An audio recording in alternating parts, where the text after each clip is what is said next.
Hello बच्चों, आज हम लोग इस वीडियो लेक्चर में चार्ज पार्टिकल का मोशन समझेंगे। जब कोई charge particle uniform magnetic field पर मूव करता है तो उसका पाथ किस तरह से होता है। लीनियर मोशन करता है या सर्कुलर मोशन करता है या हेलिक्स टाइप का मोशन करता है, किस टाइप का मोशन करता है और किस एंगल से जब मूव करेगा तो मोशन का टाइप क्या होगा, इस बारे पर आज हम चर्चा करेंगे। समझते हैं motion of charge particle in uniform magnetic field. Motion of charge particle in uniform magnetic field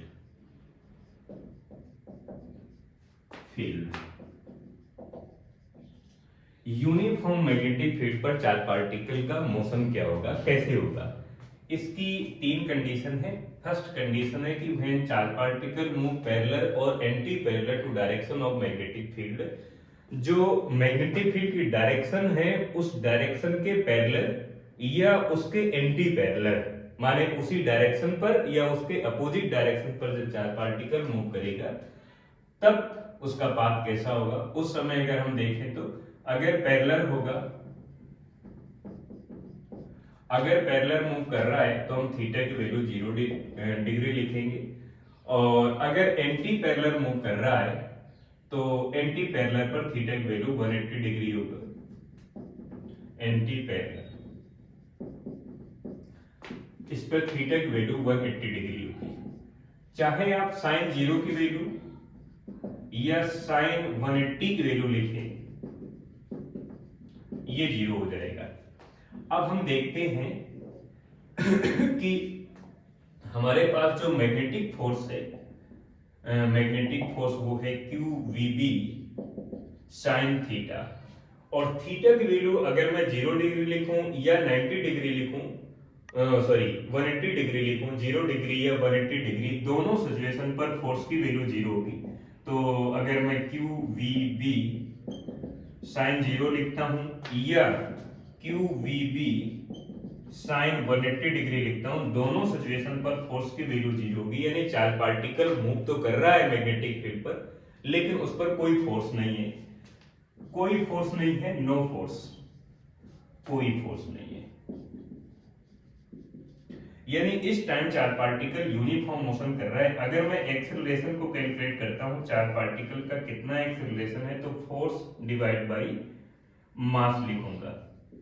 magnetic force divide by mass, तो मैग्नेटिक फोर्स 0 है, डिवाइड बाई मास, यानी पूरा एक्सेलरेशन 0 हो जाएगा। एक्सेलरेशन 0 है, इसका मतलब चार्ज पार्टिकल यूनिफॉर्म मोशन कर रहा है। चार्ज पार्टिकल की जो वेलोसिटी है वो टाइम के रिस्पेक्ट में कांस्टेंट है, वेलोसिटी चेंज नहीं हो रही है। तो अगर यहां पर मैं ये मैग्नेटिक फील्ड को अगर रिप्रेजेंट करता हूं तो यहां पर इस मैग्नेटिक फील्ड में चार्ज पार्टिकल मूव करेगा तो ये लीनियर मोशन करेगा। यहां पर कोई चार्ज पार्टिकल है, अगर ये मूव कर रहा है इस डायरेक्शन पर v वेलोसिटी से, चाहे वो पैरेलल मूव करे मैग्नेटिक फील्ड की डायरेक्शन के या एंटी पैरेलल मूव करे, इस सिचुएशन पर चार्ज पार्टिकल पर कोई फोर्स नहीं होगा, कोई एक्सेलरेशन नहीं होगा। कोई एक्सेलरेशन नहीं है, इसका मतलब कई बातें हैं। पार्टिकल की जो वेलोसिटी है वो चेंज है, वेलोसिटी कांस्टेंट है, टाइम के रिस्पेक्ट में कांस्टेंट है, चेंज नहीं हो रही है। Velocity of moving charge particle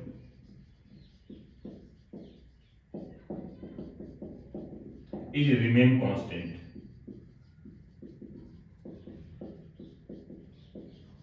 particle की जो वेलोसिटी है वो कांस्टेंट है, और पार्टिकल की वेलोसिटी कांस्टेंट है, इसका मतलब पार्टिकल यूनिफॉर्म मोशन कर रहा है। चार particle move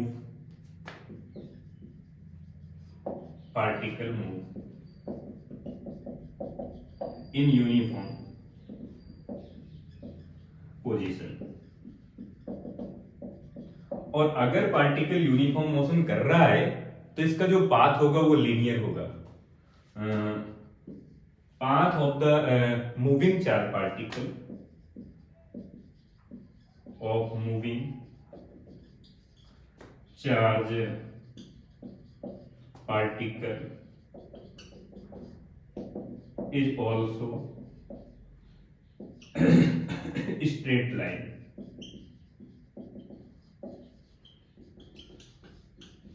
particle straight line के अलोंग मूव करेगा, कोई फोर्स नहीं होगा, पार्टिकल यूनिफॉर्म मोशन करेगा अगर चार्ज पार्टिकल मैग्नेटिक फील्ड की डायरेक्शन के पैरेलल या एंटी पैरेलल मूव कर रहा है इस सिचुएशन पर।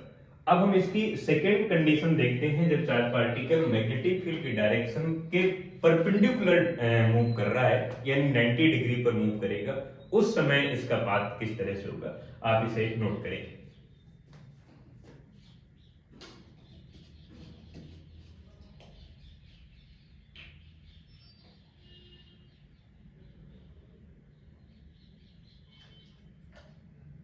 चलिए देखते हैं इसकी सेकेंड कंडीशन, जब चार्ज पार्टिकल मैग्नेटिक फील्ड की डायरेक्शन के परपेंडिकुलर मूव कर रहा है।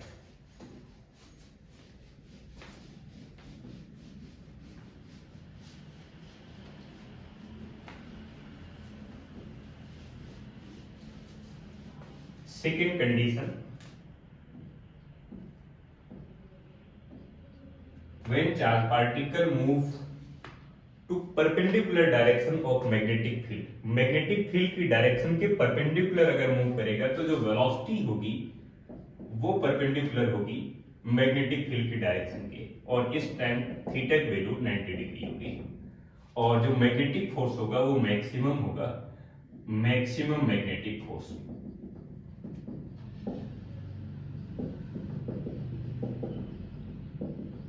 फोर्स जो होगा चार्ज पार्टिकल पर वो मैक्सिमम होगा इस सिचुएशन पर, बिकॉज साइन 90 वैल्यू 1 होती है, साइन 90 इक्वल टू 1। अब हम लोग यहाँ पर मैग्नेटिक फील्ड को रिप्रेजेंट करते हैं कि यहाँ पर ये हमारे पास एक मैग्नेटिक फील्ड हो गई, ये मैग्नेटिक फील्ड, और मैग्नेटिक फील्ड की जो डायरेक्शन है उस डायरेक्शन के परपेंडिकुलर डायरेक्शन पर मूव कर रहा है। तो यहाँ पर चार्ज पार्टिकल आएगा और अगर ये मैग्नेटिक फील्ड की डायरेक्शन के परपेंडिकुलर मूव कर रहा है तो इसका पाथ सर्कल जैसा होगा और ये सर्कुलर मोशन करेगा। यहाँ पर जो वेलोसिटी होगी पार्टिकल की वो ये होगी एंड फोर्स इस डायरेक्शन पर होगा, एंड जब पार्टिकल यहाँ पर आएगा तो वेलोसिटी ये होगी और फोर्स सेंटर की तरफ होगा along the centre, and velocity इधर की तरफ, फोर्स इधर की तरफ। तो फोर्स हमेशा सेंटर के अलोंग होगा, जो सर्कुलर पाथ का सेंटर है उसके अलोंग होगा। तो ये यहाँ पर चार्ज पार्टिकल मूव करेगा। माने अगर इसकी मैं एफवीडी बनाता हूँ तो ये यहाँ पर हमारे पास एक सर्कुलर पाथ है, इसकी रेडियस कुछ न कुछ r होगी, तो फोर्स F है, वेलोसिटी ये है, एंड यहाँ पर जो है तो वेलोसिटी ये है, फोर्स ये है। जब यहाँ पर आएगा तो वेलोसिटी ये हो जाएगा, फोर्स इधर की तरफ हो जाएगा। तो फोर्स हमेशा सेंटर के अलोंग रहेगा और पार्टिकल इस सर्कल पर मूव करेगा। जब इस सर्कल पर ये मूव कर रहा है उस समय इस सर्कुलर पाथ की रेडियस कितनी होगी, इसका मोमेंटम कितना होगा, कितना इसका टाइम पीरियड होगा, कितनी इसकी फ्रीक्वेंसी होगी, इस पर एक बार हम चर्चा करते हैं। अगर पार्टिकल सर्कुलर मोशन करेगा इस यूनिफॉर्म मैग्नेटिक फील्ड पर, इस यूनिफॉर्म मैग्नेटिक फील्ड पर अगर सर्कुलर मोशन करेगा तो सर्कुलर मोशन के लिए जो इसका सेंट्रीपिटल फोर्स है वो सेंट्रीपिटल फोर्स मैग्नेटिक फोर्स के इक्विवेलेंट होगा। तो centripetal force Fc, magnetic force Fm equivalent, इसकी वैल्यू है mv² divide by r। m is a mass of the moving charge particle, जो चार्ज पार्टिकल मूव कर रहा है उसका मास है, and v is the velocity of the moving charge particle, जो particle move कर रहा है उसकी velocity, and r is the radius of the circular path, जो सर्कल बन रहा है उस सर्कल की रेडियस है, and also equal to magnetic force QVB sin 90, और sin 90 वैल्यू 1 लिखेंगे, v से v एक कैंसिल आउट हो जाएगा तो इधर हो जाएगा mv divide by r equal to q multiply v, because sin 90 value 1 हो जाएगी। अब आप यहाँ से रेडियस की वैल्यू अगर कैलकुलेट करना चाहते हैं of the circular path, circular path की अगर रेडियस कैलकुलेट करेंगे स्मॉल r से रिप्रेजेंट करें या कैपिटल R से, तो लिखेंगे mv डिवाइड बाई qb। और आपको मालूम है कि ये मोमेंटम हो गया मास मल्टीप्लाई वेलोसिटी, तो इसकी जगह आप लिख सकते हैं momentum divide by q multiply b। ये मोमेंटम हो गया। और मोमेंटम की जगह आप लिख सकते हैं p equal to mv equal to kinetic energy को लिखेंगे तो 2m मल्टीप्लाई काइनेटिक एनर्जी। इस तरह से फार्मूला लिख पाएंगे। और अगर मैं इसकी जगह कुछ रिमूव करना चाहूं तो कर सकता हूं। रेडियस अगर मैं लिखूंगा तो p की जगह मैं काइनेटिक एनर्जी को लिख देता हूं, तो 2m multiply kinetic energy divide by q multiply p। q charge particle का चार्ज का अमाउंट है and b is a intensity of the magnetic field, magnetic field का मैग्नीट्यूड है। ये तो हो गई रेडियस। और अगर मैं इसका टाइम पीरियड कैलकुलेट करना चाहता हूं कि जो चार्ज पार्टिकल इस सर्कल पर मूव कर रहा है, यूनिफॉर्म मैग्नेटिक फील्ड पर सर्कुलर मोशन कर रहा है, उस चार्ज पार्टिकल का टाइम पीरियड कितना होगा। टाइम पीरियड का मतलब है कि पार्टिकल को एक राउंड कंप्लीट करने में जितना टाइम लगा, उस टाइम को हम टाइम पीरियड कहते हैं। तो टाइम पीरियड अगर मैं कैलकुलेट करूं, time period t, time equal to distance 2 pi r divide by speed v। और अगर मैं r की वैल्यू लिख देता हूं तो 2 पाई डिवाइड बाई v और r की value mv divide by qb। ये रेडियस की वैल्यू अगर आप लिखेंगे तो v से v कैंसिल आउट हो जाएगा and time period also equal to 2 pi m divide by qb। और यहां से अगर आप फ्रीक्वेंसी को कैलकुलेट करना चाहेंगे, फ्रीक्वेंसी, तो फ्रीक्वेंसी टाइम पीरियड का जस्ट उल्टा होती है, यानी 1/t हो गई। तो फ्रीक्वेंसी अगर आप लिखेंगे तो इसका जस्ट उल्टा करेंगे, यानी qb divide by 2 pi m। ये इस मूविंग चार्ज पार्टिकल की फ्रीक्वेंसी हो गई। फ्रीक्वेंसी का मतलब है कि 1 सेकंड में कितने ऑक्सीलेशन हो गए, कितने round number of round complete हो गए जो charge particle uniform magnetic field पर सर्कुलर मोशन कर रहा है। ये सेकेंड कंडीशन हो गई जब चार्ज पार्टिकल मैग्नेटिक फील्ड की डायरेक्शन के परपेंडिकुलर डायरेक्शन पर मूव कर रहा है। यहां पर जो आप मैग्नेटिक फील्ड को देख रहे हैं डॉट या क्रॉस सिंबल से, इसके दो कंसेप्ट हैं, इनको मैं यहीं पर समझा देता हूं आपको। Magnetic field, direction of magnetic field, of magnetic field. एक तो मैग्नेटिक फील्ड की डायरेक्शन है बी क्रॉस, इसका मतलब है इनसाइड, और मैग्नेटिक फील्ड की डायरेक्शन है बी डॉट, इसका मतलब है आउटसाइड। तो अगर आपने मैग्नेटिक फील्ड को क्रॉस सिंबल से रिप्रेजेंट किए तो इसका मतलब है पेपर प्लेन के परपेंडिकुलर इनसाइड, पेपर प्लेन के परपेंडिकुलर इनसाइड डायरेक्शन है। अगर आपने डॉट सिंबल से रिप्रेजेंट किया मैग्नेटिक फील्ड की डायरेक्शन को तो पेपर प्लेन के perpendicular just outside. Just outside और इनसाइड को आप ऐसा समझे कि ये वाली उंगली मैग्नेटिक फील्ड को रिप्रेजेंट करेगी, तो अभी ये जस्ट आउटसाइड है पेपर प्लेन के परपेंडिकुलर। ये बोर्ड आप पेपर प्लेन समझ सकते हैं, पेपर समझ सकते हैं, और इसके जस्ट परपेंडिकुलर आउटसाइड है। और अगर मैं ये इस तरह से रखता हूं तो पेपर प्लेन के perpendicular just inside and just outside. ये मैग्नेटिक फील्ड की डायरेक्शन को इस तरह से आप समझिए। और अब मैं थर्ड कंडीशन को समझना चाहता हूं, जिसमें से मैग्नेटिक फील्ड की डायरेक्शन के ना पैरेलल और ना ही परपेंडिकुलर मूव करेगा, यानी अब थीटा की वैल्यू 0 से ज्यादा होगी और 90 से कम होगी। ये थर्ड एंड लास्ट कंडीशन है जिसमें से चार्ज पार्टिकल मैग्नेटिक फील्ड पर मूव करेगा।